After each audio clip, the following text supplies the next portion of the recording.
We were yesterday, one second, please.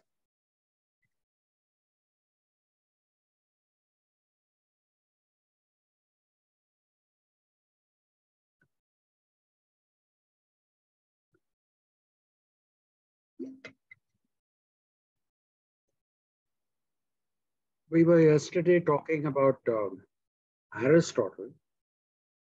And while we were talking about Aristotle, we were also making comparisons with Plato specifically. And I did once in a while refer to the Eleatic school and to the Milesians. Today, Charani put a question on WhatsApp. She asked me, were Socrates and Plato deductive thinkers? And what about Aristotle? So let me just start there again so that you get what exactly is deductive, and what is inductive. Okay, so if you are looking at deductive reasoning comes from mainly mathematics and abstract disciplines. Okay, abstract disciplines are those which do not have empirical reference necessarily. Okay, now an empirical, if you are a surgeon, then by definition, you being a surgeon is not deductive. Because if you want to learn what is surgery, then you have to undergo that bit of training. Why do you think they take cadavers in medical colleges? It's not just for students. Even doctors who sometimes have to practice complex surgical procedures, which they may have to use on their patients. What they do is they use the cadaver, the dead body, they use it in order to see if what they thought is not accessible part of, let's say, the brain, all parts of the brain are not accessible to surgeons. Some areas they'll tell you, sorry, that is nothing we can do about it. It's at an area where we cannot approach it. So there is constantly people looking at how do we approach these areas which as of now are not approachable. That is how we look at the world today. Okay, but if you look at mathematics, it is an abstraction. Because can you prove 2 plus 2 is 4? Can anyone prove that 2 plus 2 is 4?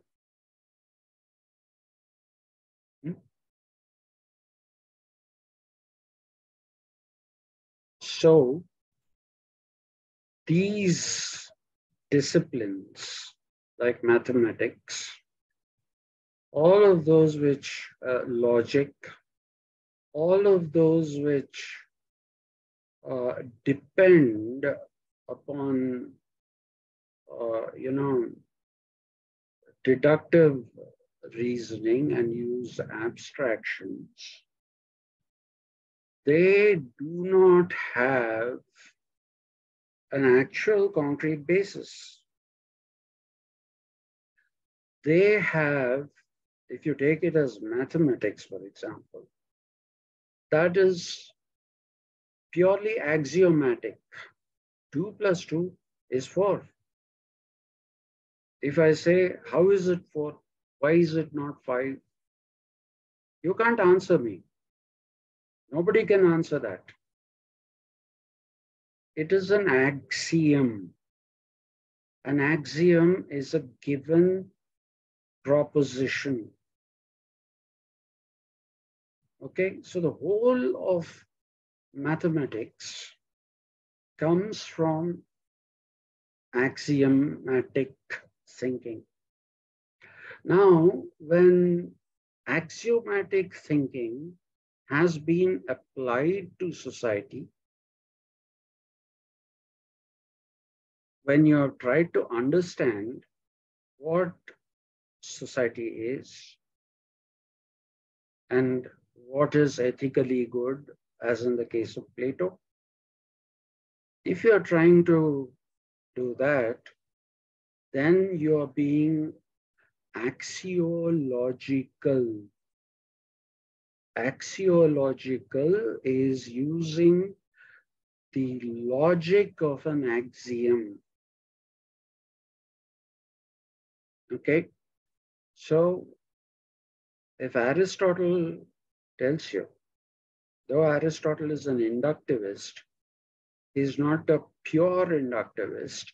If he tells you that the purpose of life ultimately is leading an ethically good life, and that you have no say in the determination of this, you have no say in the determination of what is ethically good and what is not ethically good. Those are all givens. You have to accept them. So Aristotle is a strange combination. Though he's mainly inductive, there are certain things, certain places where he does use deductive reasoning. Now, if you take Plato, symmetry for him, which is every section of society doing the job it is supposed to do, symmetry. If that for him is justice, it's not anything juridical, no written word. It is deduction. From what is he deducing that symmetry is justice? Symmetry is also aesthetic. You understand what I'm saying?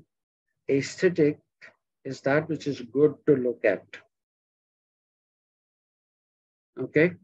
So if you have a well-designed any of these gadgets that we use, they have to look attractive. They have to have a nice design. Something may be very efficient, but if it looks like some kind of an agricultural tool, you'll say, I don't want to buy this. I don't want to buy this. It's probably as efficient as that particular other thing, which is, let's call it a mixer grinder. It is probably as efficient as the good-looking one, but you don't go for the good-looking one, bad-looking one. You go for the good-looking one because you want good looks. And there is a psychological study which also says that the human brain is so wired that if you see somebody smart, well-dressed, looking good, then you have a tendency to think that these people are also intelligent, though there is no connection between the two. There is no connection between the two. Okay? But this is a stereotype. This is a stereotype. So, what I'm trying to tell you is that in this whole inductivist, deductivist paradigm, there is this element called aesthetic. If you have a beauty pageant, somebody fat cannot go into that. Though people will say uh, beauty lies in the eyes of the beholder. But if a fat fellow like me went for some competition which uh, necessitates you to have a very well sculpted body, if you have to look good, then they'll say, get out. Okay, so we also operate on this principle of aesthetics, how something looks. So now Aristotle and Plato both used aesthetics for deductive purposes. Plato did it brazenly. Symmetry is beautiful. And that which is beautiful is justice. And how do you reach this symmetry? By doing what has been allotted to you, the role that has been allotted to you through the system of education. So for him, the deductive part begins there. The first step that Plato takes is a generalization. He's taking a generalization from which he's coming to a particular conclusion. Okay, some people will give you this bit of a classification where they'll tell you that Plato talked about democracy as being the worst form of government. And that is true. That's absolutely true. Demos is a mob. So the rule of the mob is a democracy or a mobocracy. Right? So he is not a very big supporter. In fact, he abhors democracy. For him, democracy is a degenerate, uncivilized way of living. So he says, monarchies are okay. They have a semblance of order. They have people following what they are supposed to do. So he says monarchy is okay. But he says monarchies have a tendency to degenerate into democracies. Democracies are, as long as a monarch or one power who is heading your polis, one arch is monarch. Arch is a symbol of power. Okay, if you have one arch, then it is a monarchy. So Plato says a monarchy is all right. You could have an enlightened ruler. And enlightened rulers, their enlightenment is transmitted to the people through the way in which they rule. So that's a deduction. It's not proven anywhere. There are no proofs of this empirically. It is an assumption that Plato makes. It is an assumption that Plato makes. And he also believes that people get intoxicated by power. And when they get intoxicated by power, then they degenerate into bad rule. And that is when you have a democracy. A democracy is one person ruling, but ruling very badly, not keeping in view the interests of the people of his kingdom. So he says, when a democracy happens, you have an oligarchy. Okay, you have an oligarchy. And what is an oligarchy? Oligarchy is a group of people who take the power away from this one individual, and they believe that they can do a better job of ruling, and therefore what they will do is they'll depose the monarch, and a group of people will basically start the ruling. That is an oligarchy. In a modern sense of the term, oligarchies are slightly different. So today, because of crony capitalism is if you're close to power, okay, if you're close to the government, like it is in the case of Mukesh Ambani and Gautam Adani, then you get undue favors. You get undue favors. Modi government showered so many favors on Mukesh Ambani's Jio that once there were 9 or 10 cellular players in this market, cellular telephony players.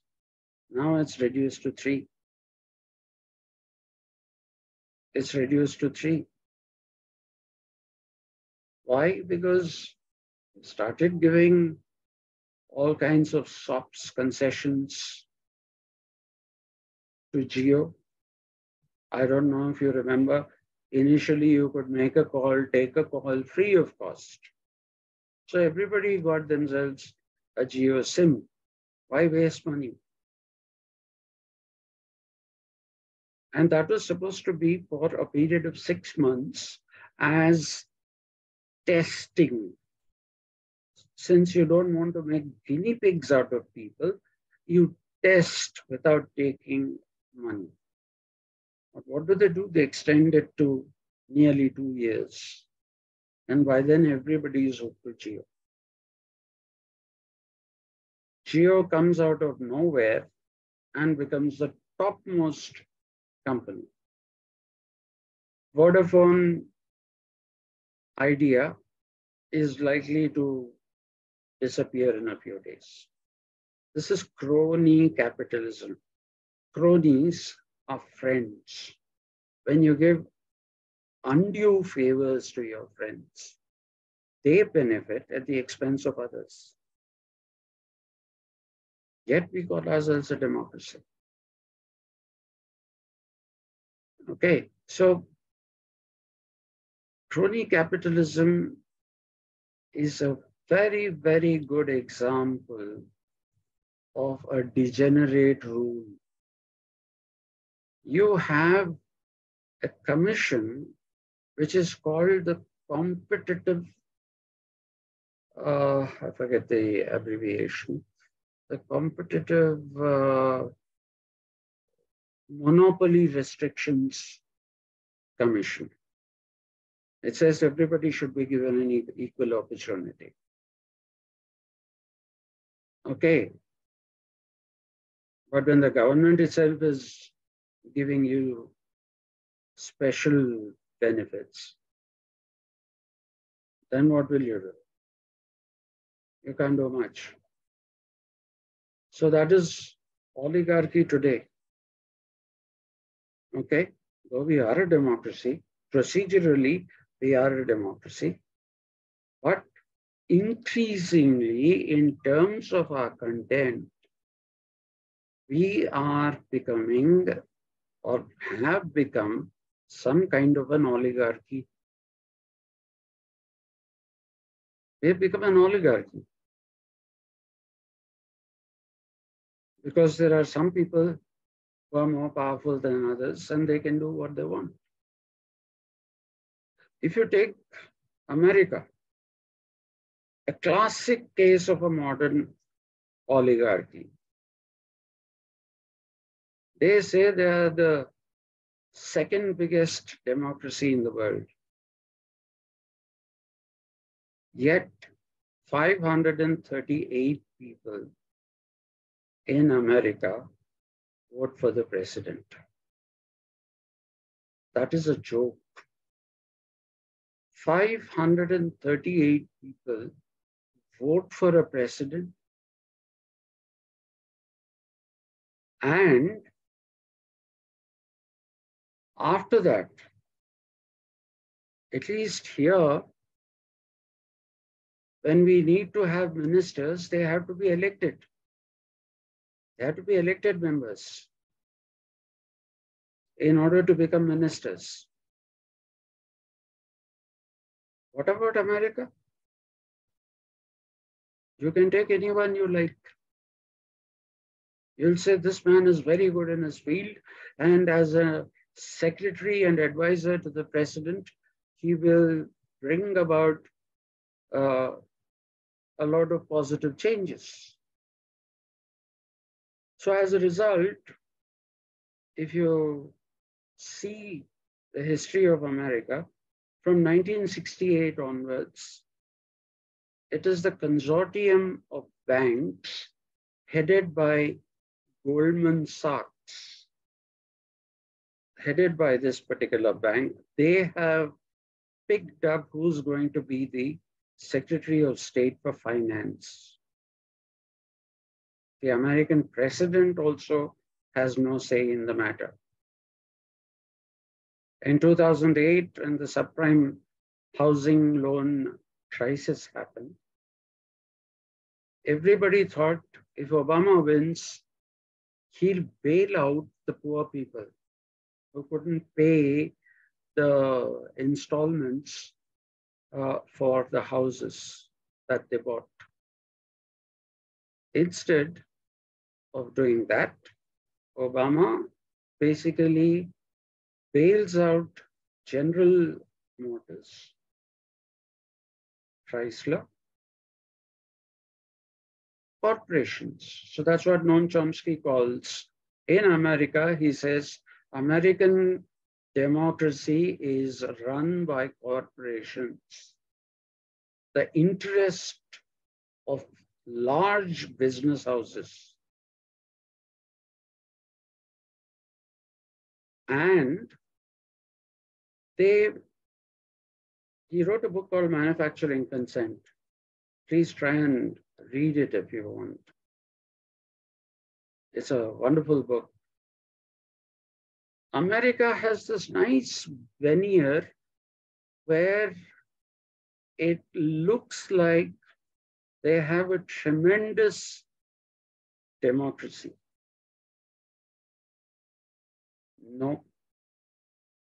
The whole world came to know what America is in the year 2000, when George Bush and Al Gore contested this thing for the president. Al Gore got popular vote because people also vote for the Electoral College. So all the people who were voted by the common people to the electoral college, it is their duty to actually uh, vote for Al Gore. Now, Al Gore got the popular vote, but the electoral college, 538, voted for George W. Bush.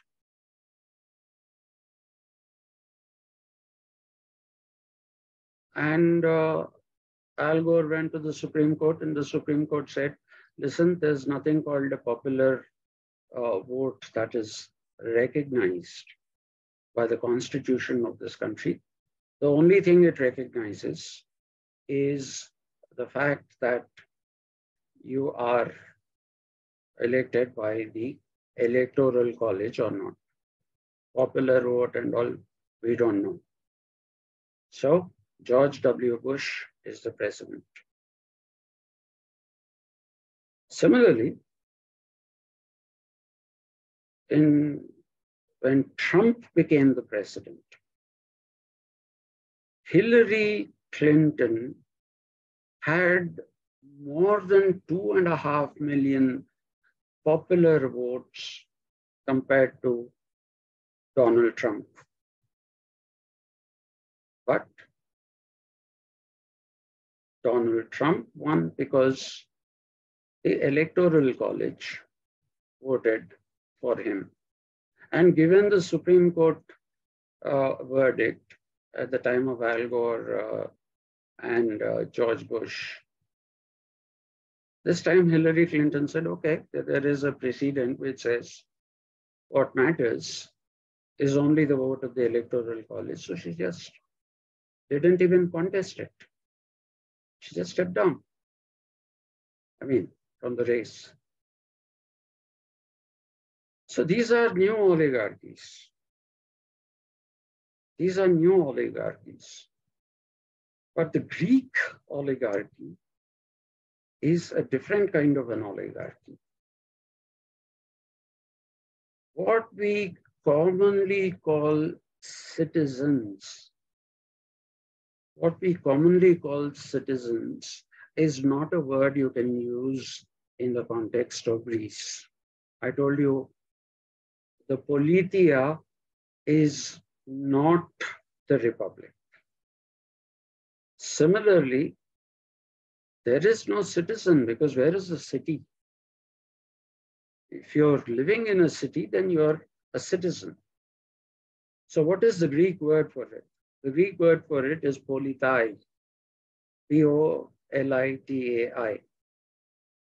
And politeia are the people who are in control of the polis. And they're not a huge number. They become the oligarchy. They start ruling. They start making laws.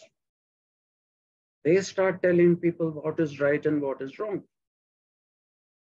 So that's a further degeneration. And the oligarchs, obviously, if you have a group of people sitting and basically arguing with each other, nobody wants to say that I am wrong and you're right. So these became argumentative. The debates that were supposed to take place among the politeia, they basically degenerated into meaningless debates. And that is when people saw nobody is doing anything. So they took over the power. That is how a democracy came into being as per the account of Plato. As per the account of Plato. That is how it came into being. Now, if you look at Aristotle, Aristotle also has a degenerative cycle. he also has a degenerative cycle which is slightly different. He would say there is a monarchy. If the person is a good monarch, he'll have the interests of the people in his heart. And he'll rule properly. But if he gets intoxicated by his own power, then he becomes a tyrant. So another category is introduced here by Aristotle. So monarchy degenerates into tyranny. And when that happens, these are all perverted forms of, the degenerated ones are perverted forms. So when that happens, a group of concerned citizens, they take over power and they try to rule. Now, here is what you need to know.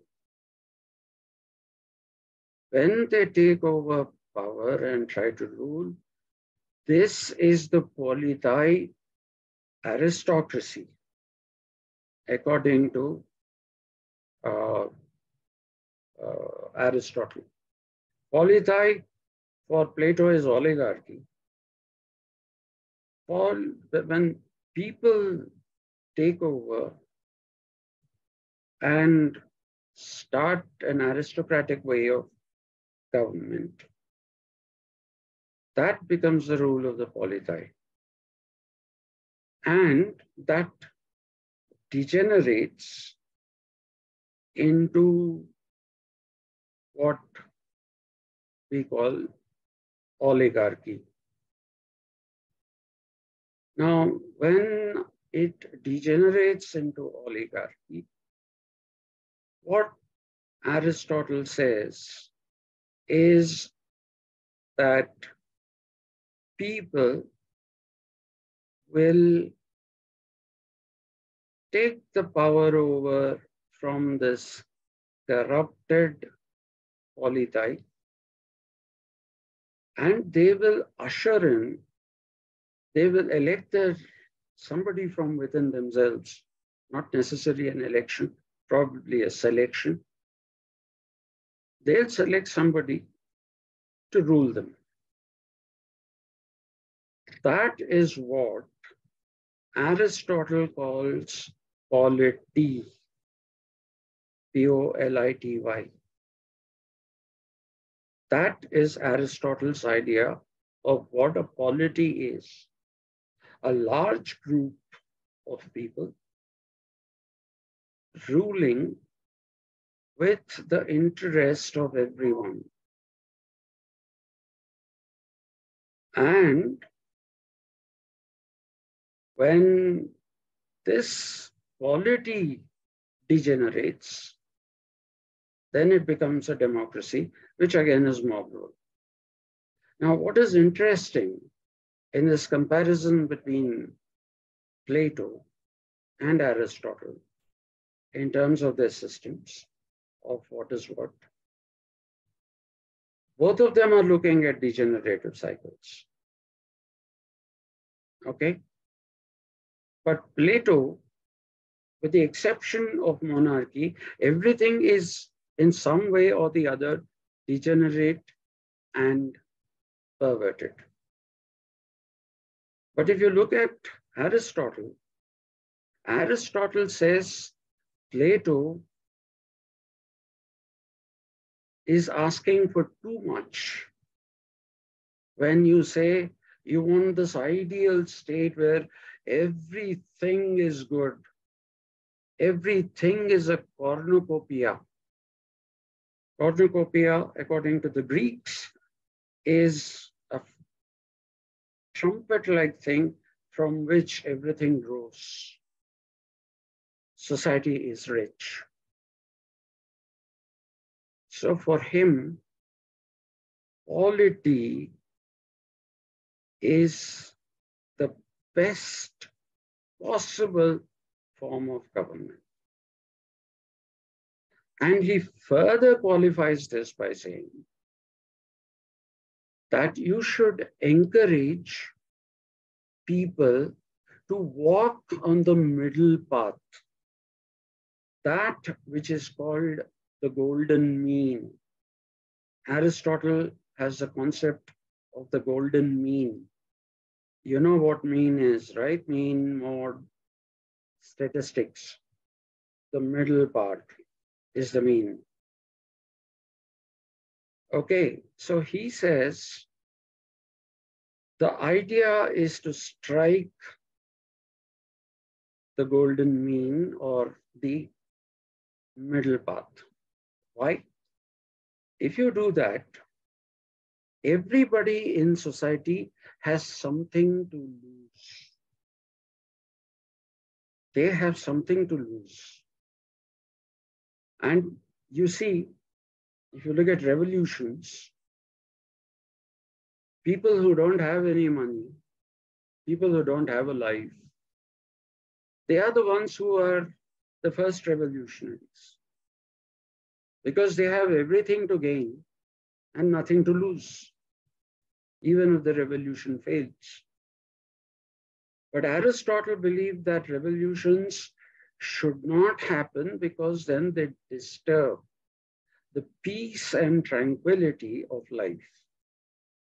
So he advocated walking along the mean in the middle, not this extreme, not this extreme, but in the center. Then people won't revolt. What you will have is a kind of government which is efficient, which doesn't become volatile and, it doesn't change its form.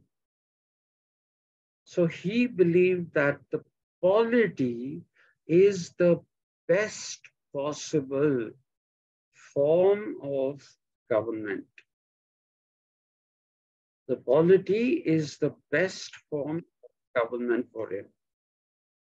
So why is it the best form of government? It is the best form of government because more number of people are involved in decision making. They don't believe that people are steamrolling them and taking decisions on their behalf. So if you get more of these people to participate, then it is a steady polis. Today we talk about that Indian polity. We don't have a polity. Who says we have a polity?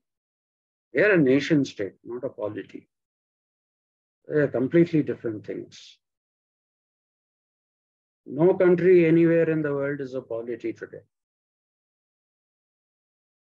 Now, if you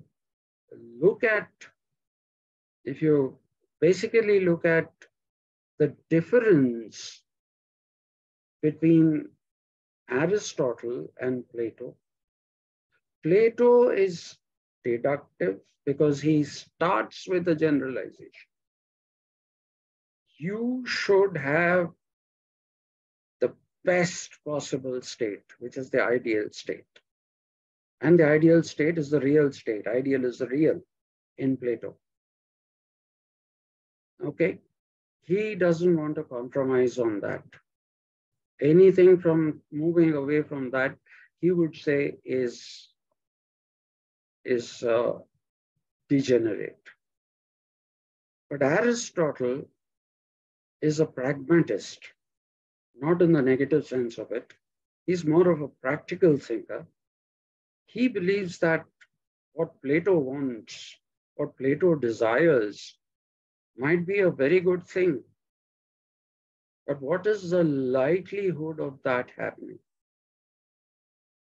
And that is why Aristotle abandons the deductive method, which had been used by both Socrates and Plato, and he goes for the inductive method.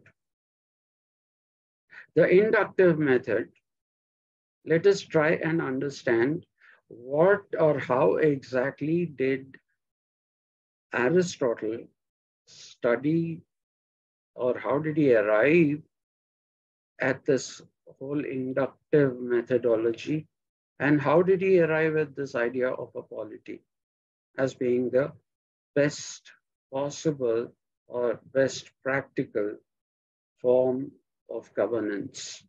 How did he arrive there? Now, if you read any book on ancient Greece, they'll tell you Aristotle studied 158 constitutions. After studying 158 constitutions, Aristotle came up with the idea of what is good and what is not. That is what we see in Aristotle. That's what people say. Please ask yourself this question. What is a constitution? A constitution is a written, codified set of laws which identifies offenses and also prescribes appropriate punishments for those offenses. Constitutions are legal. Look at ancient Greece. Nowhere is there a constitution. Nowhere is there a codified system of laws. So then why are people talking about constitutions? In the various provinces of ancient Greece, different people attempted to give an idea of what kind of a system, what kind of a life people should have in order to basically live happily and peacefully. There's no written document anywhere. Aristotle gathered information about 158 documents like this. Now, please remember, in ancient Greece, there were no 158 provinces. So there can't be 158 constitutions.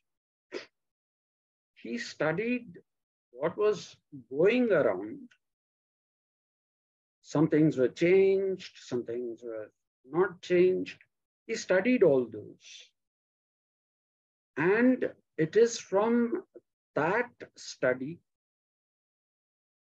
that he decided that there should be this kind of a state, polis, which is the politeia for him. It's not just the politeia. Please remember, there is a telos. And I told you, the polis is the highest of all natural associations. And not all natural associations become polis. Polis is the plural. Okay. They don't have politeia or the good life. Not all of them will become. Some of them might, some of them will not. So what is the contention that Aristotle is making here? Aristotle is basically saying that if you are looking at the creation of an ethically good polis, then you have to first understand the telos. The telos is the promotion of ethically good life. That is what he says is the telos.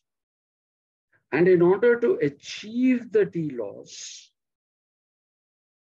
he says people will have to reach a stage in their polis, a stage which he calls Eudaimonia, Eudaimonia, Eudaimonia. What is eudaimonia? Eudaimonia is a peaceful life. Eudaimonia is where people are not warring with each other.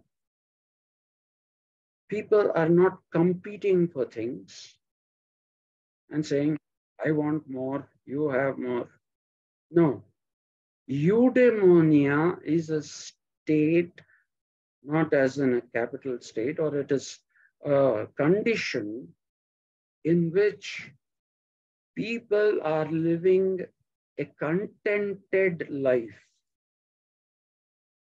They are not unhappy. They are not unhappy at all. That is again the golden mean.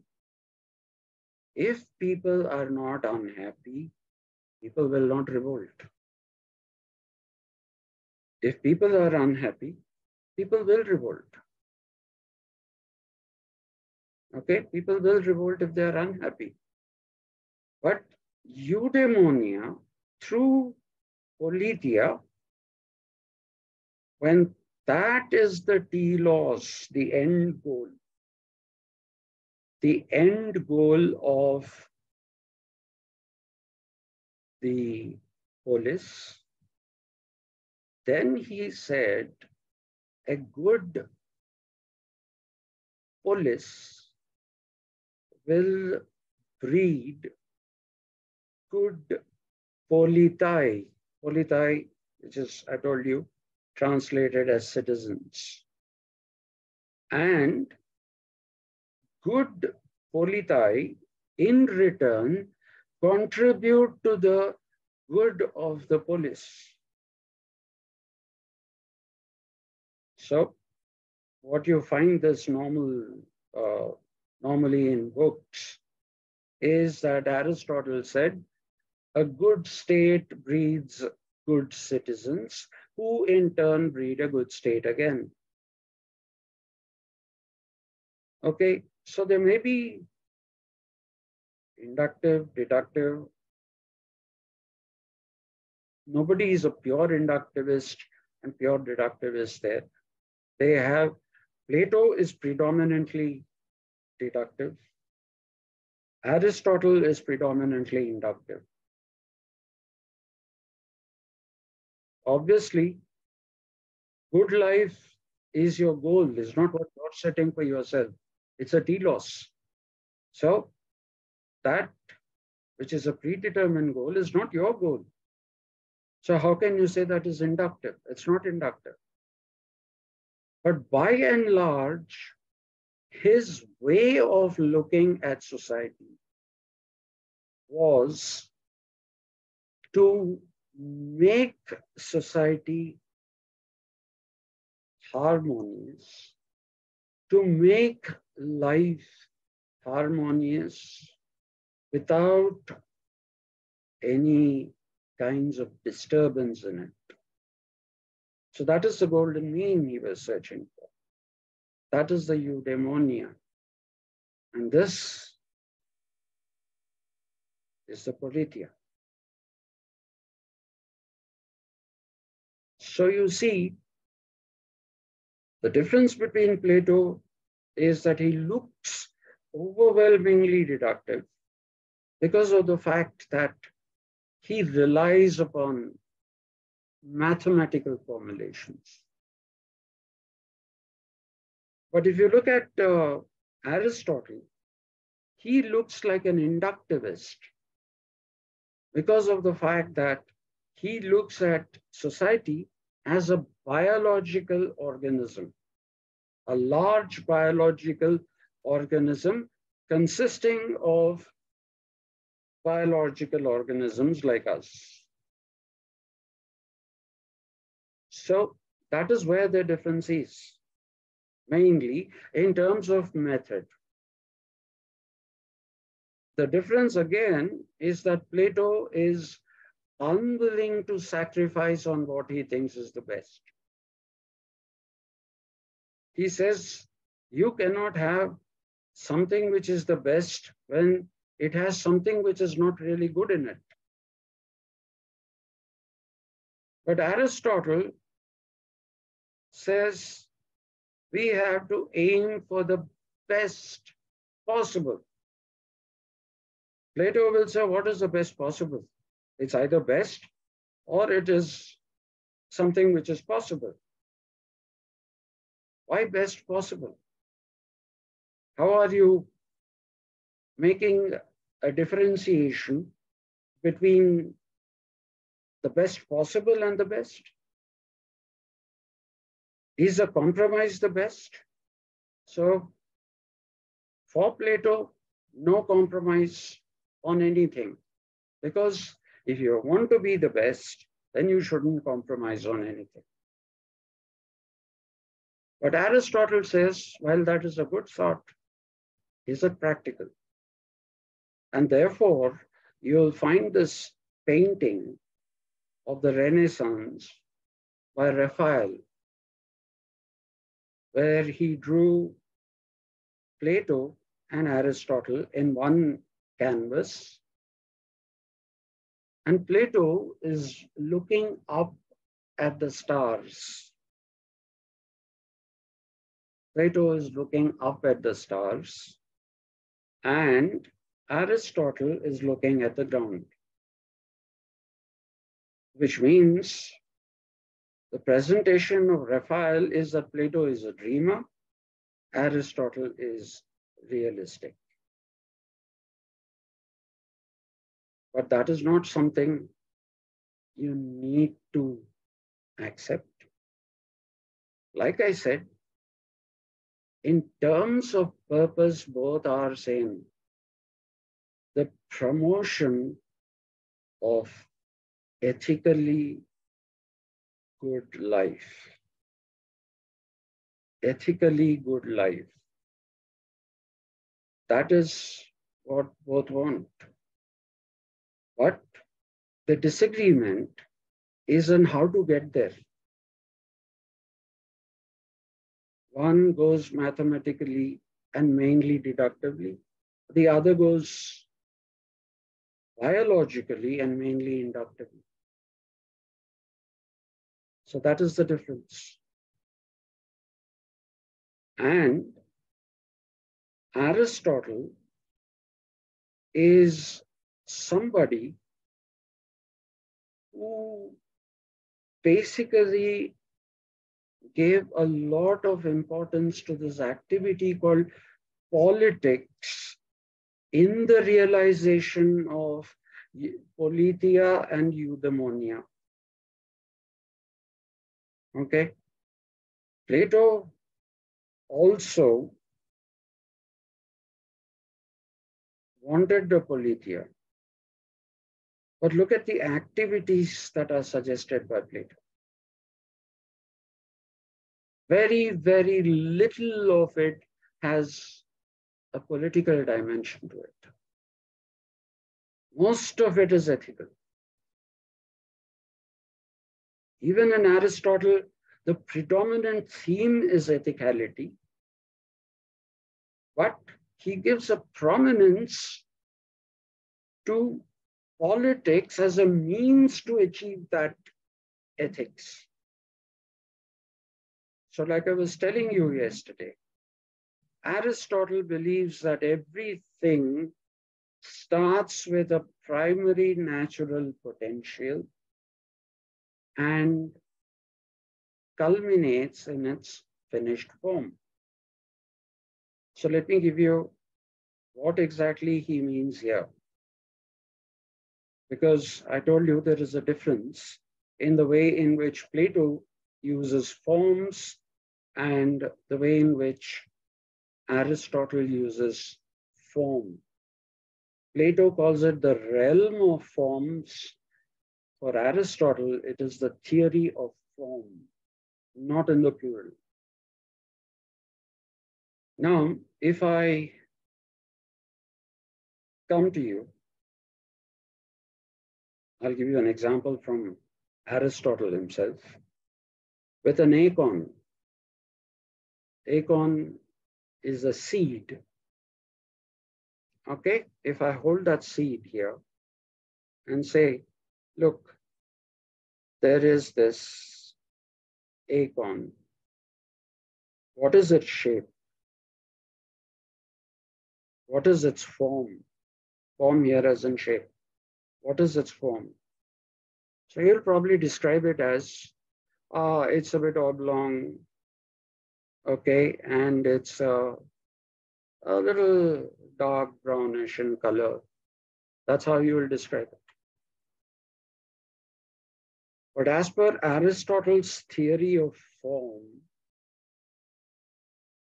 you do not, if I show you an acorn and ask you, what is its form? Then he says, the form of this is an oak tree.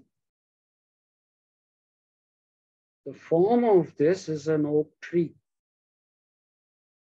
So what he says is everything begins with a primary natural potential. Everything begins with a primary natural potential. But not everything reaches its finished form. Not everything will reach its finished form. So while he says that the telos has been set for us, it doesn't mean that, we have no role to play. Just go along for a ride and whatever good has to happen will happen. No.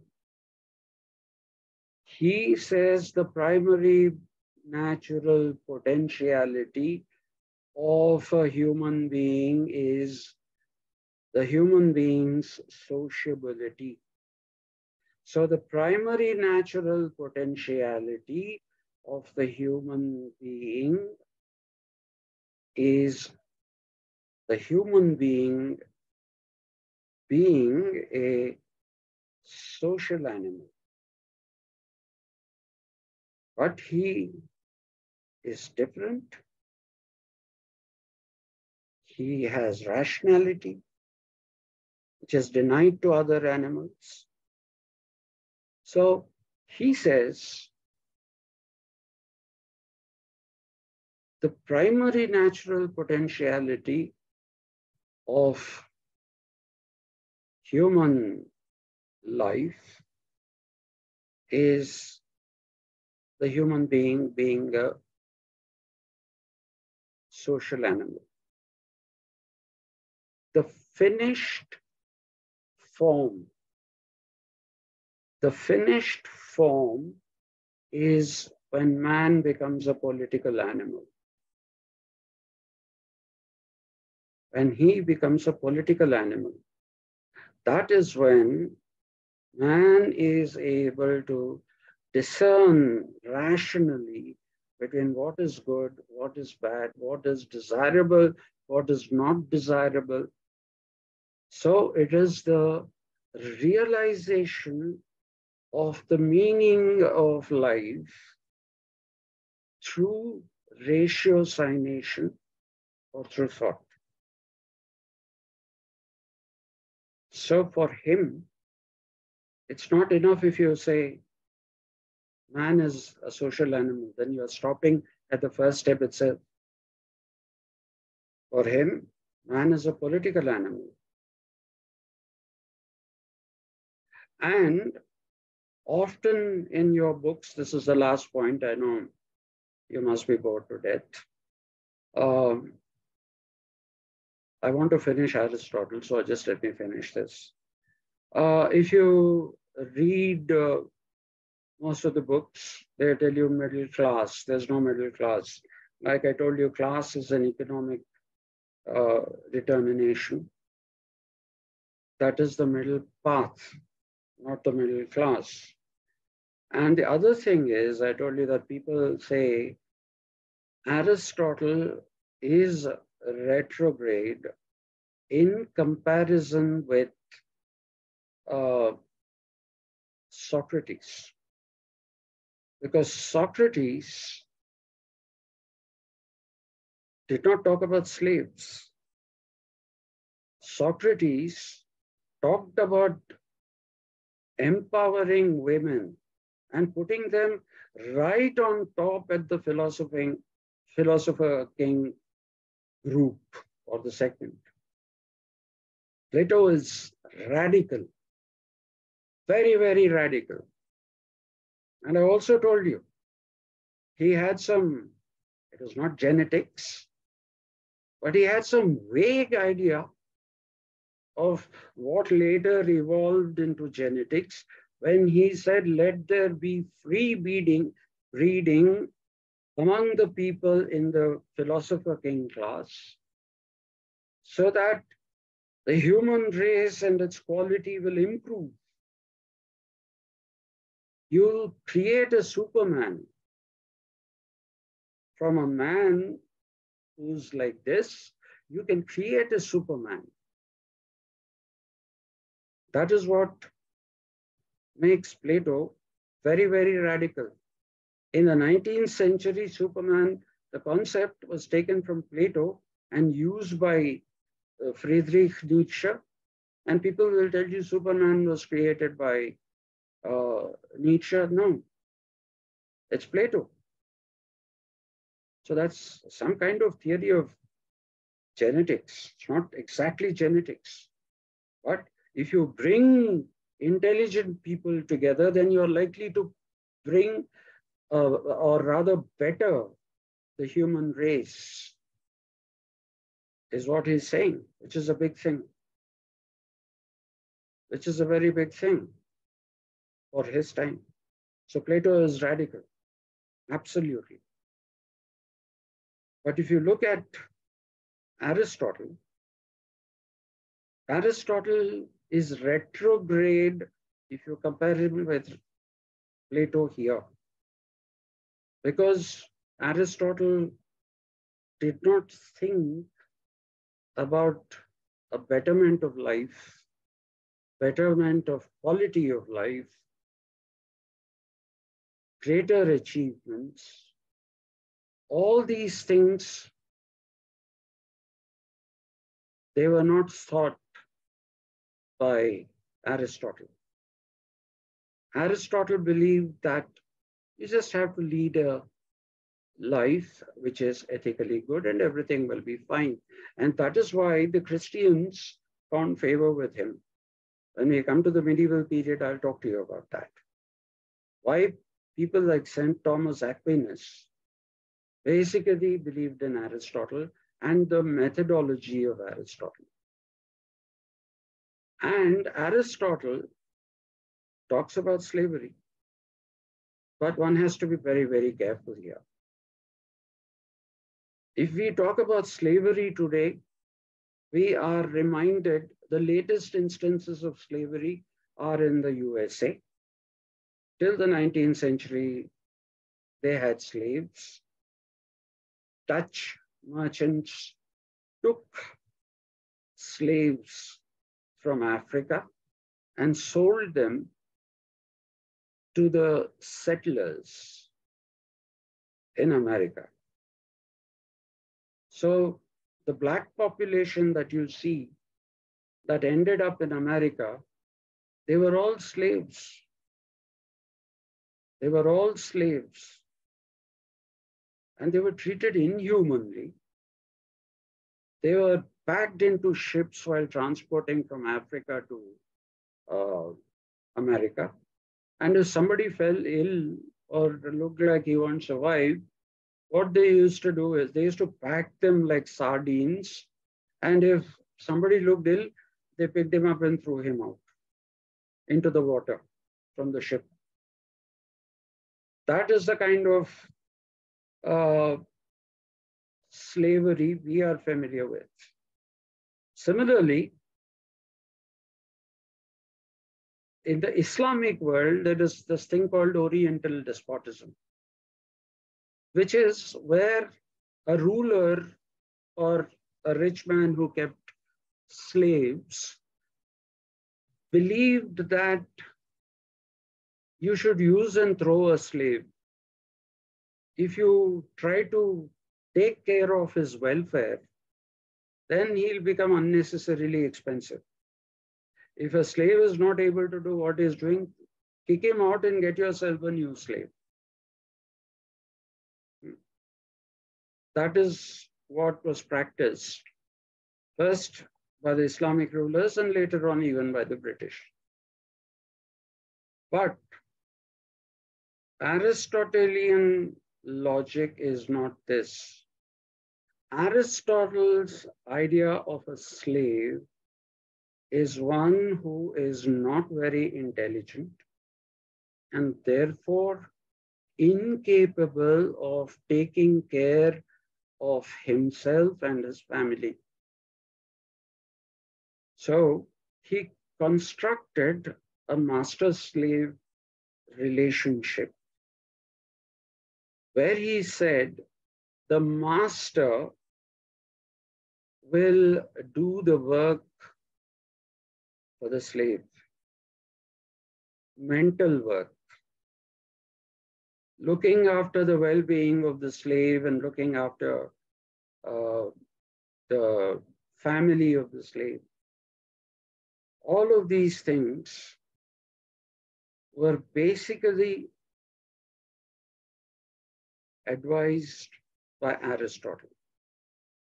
Now, in return for this intellectual labor that the master is doing, the servant or the slave will do physical work for the master.